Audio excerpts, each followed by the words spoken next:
اب امام شافعی رحمۃ اللہ تعالی علیہ نے یہ فرما دیا کہ ان الفاظ سے نکاح منعقد نہیں ہوگا۔ امام شافعی کے نزدیک صرف ان الفاظ سے نکاح منعقد ہوگا جو نکاح کے معنی میں صریح ہیں، اور نکاح کے معنی میں صریح کون سے، وہ ہم نے کل آپ کو بتا دیے، وہ نکاح اور تزویج ہے۔ یعنی امام شافعی فرماتے ہیں لفظ نکاح اور لفظ تزویج سے نکاح منعقد ہوگا، باقی وہ الفاظ جو تملیک عین فی الحال کے لیے وضع کیے گئے ان سے نکاح نہیں ہوگا۔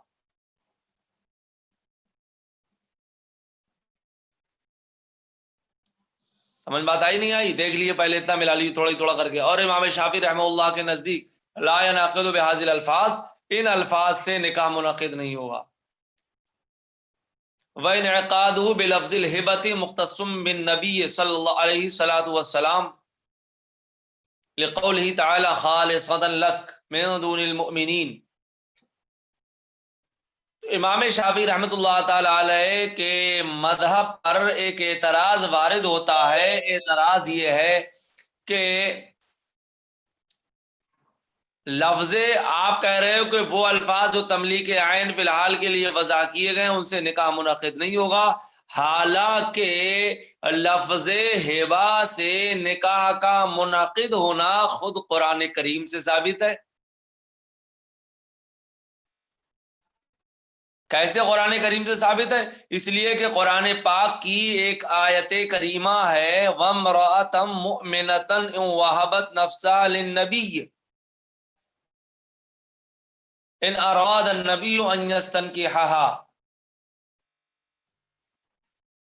کہ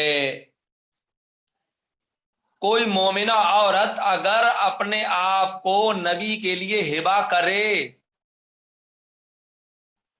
تو یہاں پر بالاتفاق ہبہ سے نکاح ہی مراد ہے۔ تو یہاں پر تو لفظ ہبہ جو کہ تملیک عین فی الحال کے لیے وضع کیا گیا ہے اس سے تو نکاح منعقد ہو جا رہا ہے، حالانکہ آپ کہہ رہے ہیں کہ ان الفاظ سے نکاح ہوگا ہی نہیں جو تملیک عین فی الحال کے لیے وضع کیا گیا۔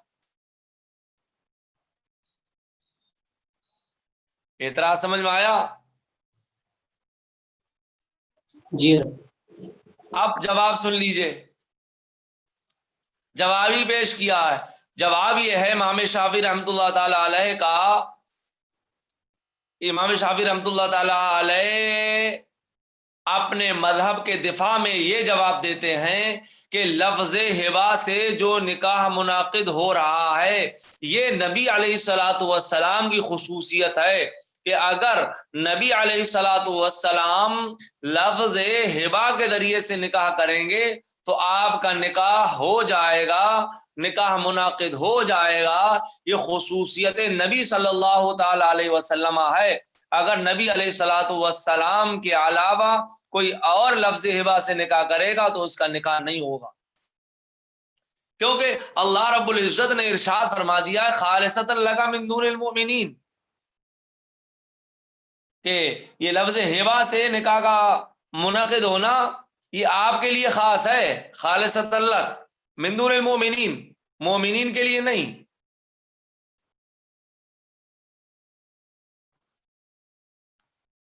دیکھیے یہ جواب دیا وَإِنْعِقَادُ بِلَفْظِ الْهِبَةِ، اور نکاح کا منعقد ہونا لفظ ہبہ سے یہ نبی صلی اللہ تعالی علیہ وسلم کے ساتھ خاص ہے۔ کیسے خاص ہے؟ کہتے ہیں لِقَوْلِهِ تعالی، اللہ تعالیٰ کے فرمان کی وجہ سے، وہ ہے کیا خالصۃ لک من دون المؤمنین، اللہ تعالیٰ کے فرمان خالصۃ لک من دون المؤمنین کی وجہ سے۔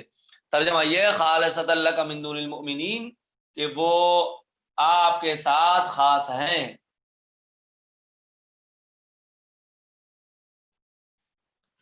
اتنی بات سمجھ میں آ گئی آپ کے؟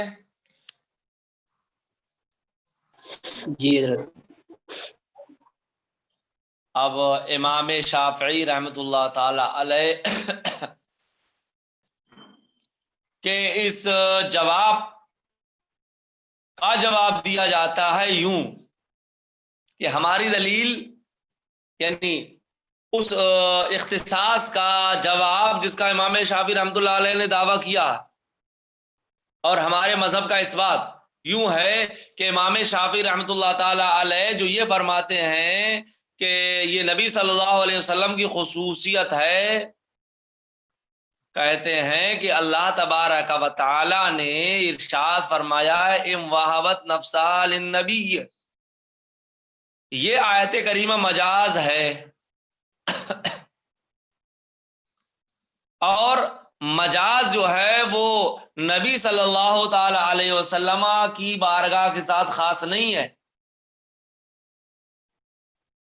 یعنی جو جواب دیا جاتا ہے احناف کی جانب سے امام شافعی کے دعوے کا، اس کا حاصل یہ ہے کہ نکاح کا منعقد ہونا، نکاح نبوی کا لفظ ہبا سے منعقد ہونا، اس میں کوئی شبہ نہیں ہے کہ بطریق حقیقت نہیں ہے، کیونکہ بطریق حقیقت ہوتا تو لفظ ہبا اور لفظ تزویج سے ہوتا، تو یہ مجاز کے طریقے پر ہوا، اور مجاز جو ہے وہ نبی صلی اللہ تعالی علیہ وسلم کے ساتھ خاص نہیں ہے، بلکہ یہ تو سب کے لیے عام ہے۔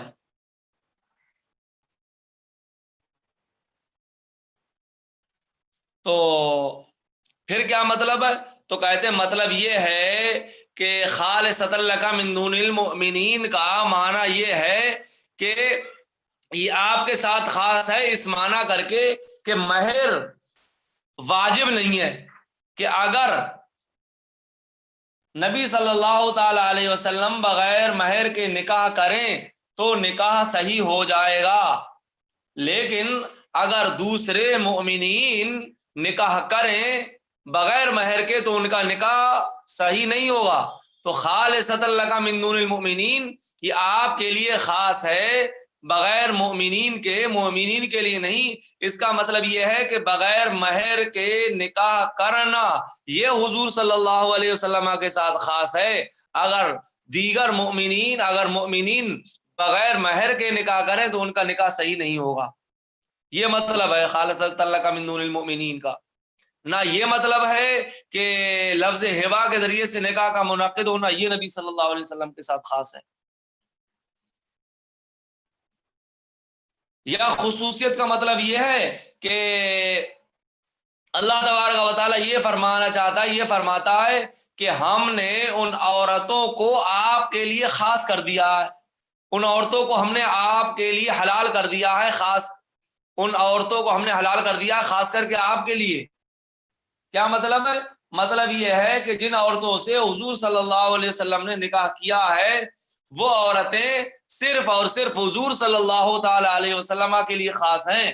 آپ صلی اللہ تعالی علیہ وسلم کے اس دنیا سے تشریف لے جانے کے بعد کسی کے لیے ان ازواج سے نکاح کرنا حلال نہیں ہے،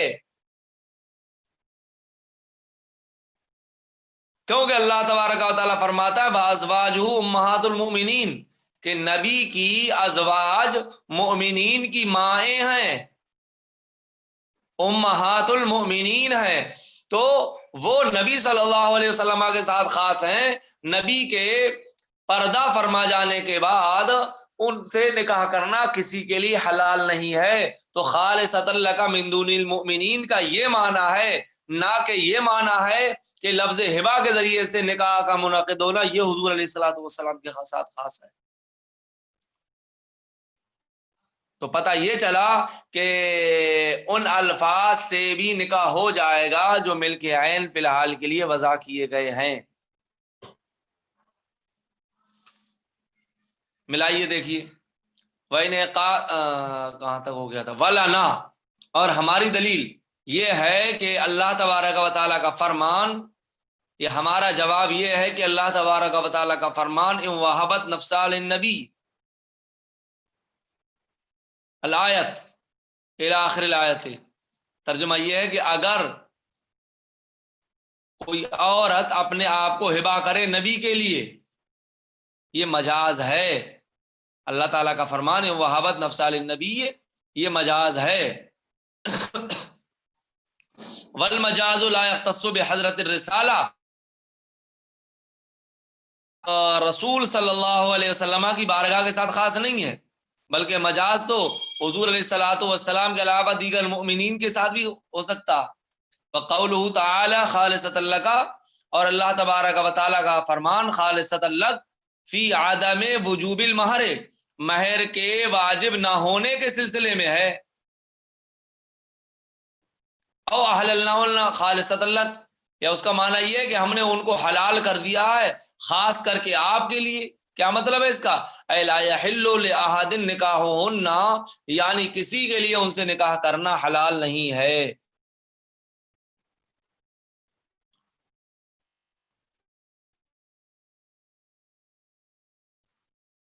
بات ہو گئی، سمجھ میں آ گئی؟ امام جی شافعی کا مذہب اور امام شافعی کی دلیل، اور پھر امام شافعی کی دلیل کا جواب. جی حضرت. جی جی حضرت.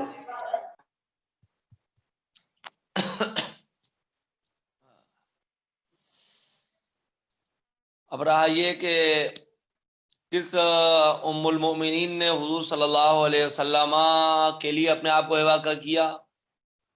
تو ایک قول یہ ہے کہ ام المؤمنین میمونہ رضی اللہ تعالی عنہا نے اپنے آپ کو حضور صلی اللہ علیہ وسلم کے لیے ہبہ کیا تھا. اور ایک روایت یہ ہے کہ شریک ام شریک ازدیہ نے. اور ایک قول یہ ہے کہ ایک انصاری عورت تھی، انہوں نے حضور علیہ الصلاۃ والسلام کے لیے اپنے آپ کو ہبہ کر دیا تھا. بہرحال یہ بات ہو گئی یہاں تک. کچھ پوچھنا ہے؟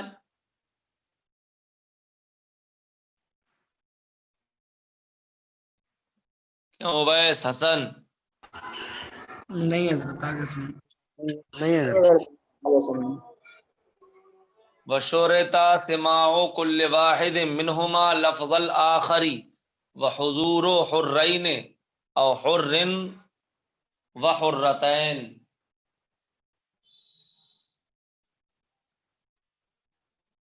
مصنف جب نکاح کی تعریف اور نکاح کے الفاظ سے فارغ ہو گئے تو اب نکاح کی شرطوں کو بیان کیا. یہاں سے نکاح کی شرطوں کو بیان فرما رہے ہیں کہ نکاح میں کون کون سی چیزیں شرط ہیں. نکاح کی تعریف کر دی نا، ہوا عقد الموضوع لملک المتع، اور پھر الفاظ نکاح بیان کر دیے، تزویج، ہبہ، نکاح وغیرہ وغیرہ.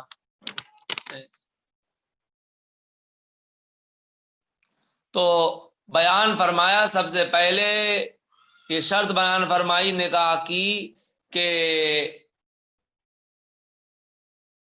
متعاقدین، چاہے وہ شوہر و بیوی ہوں، چاہے شوہر و بیوی کے وکیل ہوں،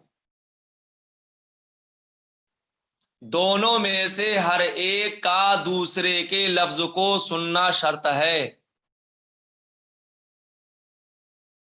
بیوی بولے تو شوہر سنے، شوہر بولے تو بیوی سنے،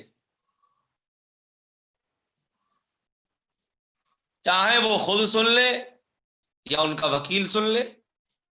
جیسے دیکھا ہوگا آپ نے کہ شوہر کے پاس آ کر کے، شوہر کے پاس آج کل ہمارے وقت میں بیوی نہیں آتی، عورت نہیں آتی، بلکہ اس کا وکیل آ جاتا ہے، اور وکیل بولتا ہے آ کر کے اور کہتا ہے کہ میں بحیثیت وکیل آپ کا نکاح فلانا بنت فلاں کے ساتھ کر رہا ہوں، یا فلانا بنت فلاں کے ساتھ تمہارا نکاح کیا.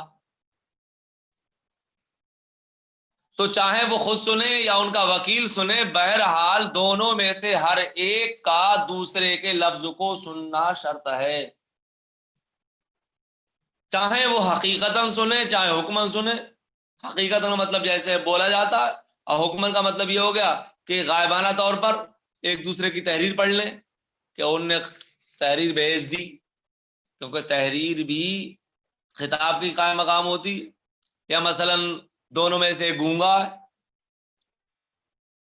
شوہر گونگا یا بیوی گونگی، بول ہی نہیں ملتا، تو پھر تو کہتے ہیں وہ اشارہ کر دے جو نکاح والے ہوتے ہیں. تو اگر کوئی گونگا ہے یا گونگی ہے تو وہ ایسا اشارہ کر دیں کہ جو نکاح پر دلالت کرتے ہیں تو یہ ان کا اشارہ کرنا ہی الفاظ کے قائم مقام ہوگا. بہرحال دونوں میں سے ہر ایک کا سننا دوسرے کے لفظ کو شرط ہے. وشورتا سماع کل واحد منہما لفظ الاخر، اور ان میں سے ہر ایک کا دوسرے کے لفظ کو سننا شرط ہے. یہ شرط کیا گیا ہے شورتا. وحضور حرین او حرن وحرتین، دوسری شرط یہ ہے کہ دو حر کا حاضر ہونا. دو حر کون؟ یعنی دو آزاد مرد کا حاضر ہونا. او حرن و حرتین، یا ایک آزاد مرد و حرتین، اور دو آزاد عورتوں کا حاضر ہونا، یہ بھی شرط ہے.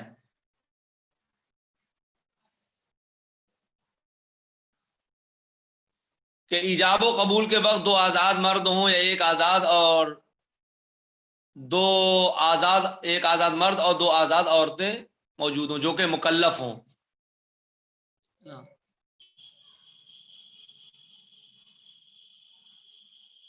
خلافا للشافعی، امام شافعی رحمۃ اللہ علیہ کا اختلاف ہے. اذ عنده لا يصح الا بشهادة الرجال، امام شافعی رحمۃ اللہ علیہ اس مسئلے میں یہ بیان فرماتے ہیں کہ ان کے نزدیک نکاح جبھی صحیح ہوگا جب کہ نکاح جو ہے وہ مردوں کی گواہی میں وقوع پذیر ہو. اگر عورتیں گواہ ہیں، ایک مرد اور دو عورتیں ہیں، تو نکاح امام شافعی کے نزدیک منعقد نہیں ہوگا. نکاح میں امام شافعی عورتوں کی گواہی قبول نہیں کرتے ہیں. ان کی دلیل حدیث پاک ہے کہ لا نکاح الا بولی و شاہد عدل، کہ نکاح منعقد نہیں ہوگا مگر ولی اور دو عادل گواہوں سے. تو کہتے ہیں اس میں مذکر کا صیغہ ہے شاہد عدل، تو مذکر کا صیغہ استعمال کیا گیا، لہذا گواہوں کا مذکر ہونا ضروری ہے. تو احناف کے نزدیک، احناف کی طرف سے اس کا جواب یہ دیا جاتا ہے کہ یہاں پر جو لا نکاح الا بولی و شاہد عدل جو ہے، یہاں پر مذکر اور مؤنث سے قطع نظر کرتے ہوئے صرف گواہوں کے لیے لفظ استعمال کیا گیا. اب گواہ چاہے مرد ہو چاہے عورت ہو، اس سے کچھ فرق نہیں پڑتا. خود قرآن کریم کے اندر جو ہے وہ عورتوں کی گواہی معتبر ہے. 3 پارے میں اللہ نے فرمایا وَاسْتَشْهِدُوا شَهِيدَيْنِ مِن رِّجَالِكُمْ، کہ 2 مردوں کو گواہ بنا لو. فَإِن لَّمْ يَكُونَا، تو اگر 2 مرد نہ ہو فَرَجُلٌ وَامْرَأَتَانِ او کما قال، تو اگر 2 مرد نہ ہو تو ایک آدمی ہو جائے اور 2 عورتیں ہو جائیں. تو اس آیت مذکورہ میں اگر 2 مرد موجود نہ ہو تو ایک مرد اور 2 عورتوں کی گواہی کافی ہے. لہذا اگر نکاح کے وقت گواہ جو ہیں وہ ہوں 2 آزاد گواہ ہوں یا ایک آزاد مرد اور 2 آزاد عورتیں ہوں، تب بھی نکاح ہو جائے گا. لگیے وہ حضور حرین، اور 2 آزاد مردوں کا حاضر ہونا یا ایک آزاد مرد اور 2 آزاد عورتوں کا حاضر ہونا. خلافا للشافعی، امام شافعی رحمۃ اللہ علیہ کا اختلاف ہے. کیوں؟ اذ عنده لا يصح الا بشهادة الرجال، کیونکہ ان کے نزدیک نکاح صحیح نہیں ہوتا ہے مگر مردوں کی گواہی سے. کیونکہ ان کے نزدیک نکاح مردوں کی گواہی سے ہی صحیح ہوتا ہے. مکلفین،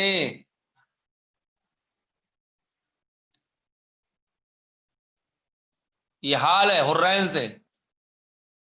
مکلفین اس حال میں کہ وہ دونوں مکلف ہوں. کون؟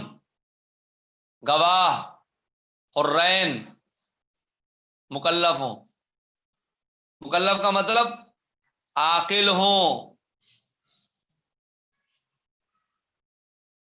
لہذا اگر پاگلوں کی موجودگی میں نکاح ہوا، پاگلوں کی شہادت میں ہوا، یا بچوں کی شہادت میں نکاح ہوا، تو نکاح ہوگا ہی نہیں. ایسا کیوں ہے؟ کہتے ہیں یہ ایسا اس لیے ہے کہ شہادت جو ہے وہ ایک طرح کی ولایت ہوتی ہے. شہادت ایک طرح کی ولایت ہوتی ہے، لہذا پاگلوں کو عاقلوں پر ولایت حاصل نہیں ہوتی ہے، ایسی بچوں کو بالغوں پر ولایت حاصل نہیں ہوتی ہے، لہذا ان کا مکلف ہونا ضروری ہے، ایسے ان کا مسلمان ہونا بھی ضروری ہے. یہ کافروں سے اعتراض ہو گیا، کیونکہ کافروں کو مسلمانوں پر ولایت حاصل نہیں ہوتی ہے، لہذا ان کا مکلف اور مسلمان ہونا بھی ضروری ہے. مکلفین مسلمین، مکلف ہو مسلمان ہو. مکلف کا مطلب وہی عاقل و بالغ ہوں، مسلمین مسلمان ہو دونوں. سامعین معا لفظہما فلا یصح ان سمعا متفرقین، اور اس حال میں کہ دونوں متعاقدین یعنی دونوں گواہ جو ہے متعاقدین کے لفظ کو ایک ساتھ سننے والے ہوں، ایک ساتھ سنیں. لہذا اگر دونوں گواہوں نے متفرق طور پر سنا تو نکاح درست و صحیح نہیں ہوگا. مثال کے طور پر شوہر و بیوی نے نکاح کیا، دونوں نے ایک گواہ کی موجودگی میں، پھر پہلا والا گواہ جو ہے وہ غائب ہو گیا، چلا گیا، اور دوسرا گواہ آیا، پھر شوہر و بیوی نے کلمات عقد کا پھر سے اعادہ کیا اس دوسرے گواہ کی موجودگی میں، تو اس صورت میں نکاح نہیں ہوگا، بلکہ اسی صورت میں ہوگا جب کہ دونوں گواہ شوہر و بیوی کے لفظ ایک وقت میں ایک ہی ساتھ سنیں. یہ بھی شرط ہے. لیے سامعین معا لفظہما، حال میں کہ دونوں گواہ جو ہیں وہ ان کے لفظ کو ایک ساتھ سننے والے ہوں. فلا یصح ان سمعا متفرقین، لہذا نکاح صحیح نہیں ہوگا اگر دونوں گواہوں نے متفرق ہو کر کے عاقدین کے کلام کو سنا. کما اذا نکحا بحضور واحد، جیسا کہ جب دونوں نے نکاح کیا ایک گواہ کی موجودگی میں، ثم غاب ہوا، پھر وہ پہلا والا گواہ جو ہے غائب ہو گیا، وحضر آخر، اور دوسرا گواہ حاضر ہو گیا، فاعادہ، پھر متعاقدین نے کلمات عقد کا اعادہ کیا بحضور ہی،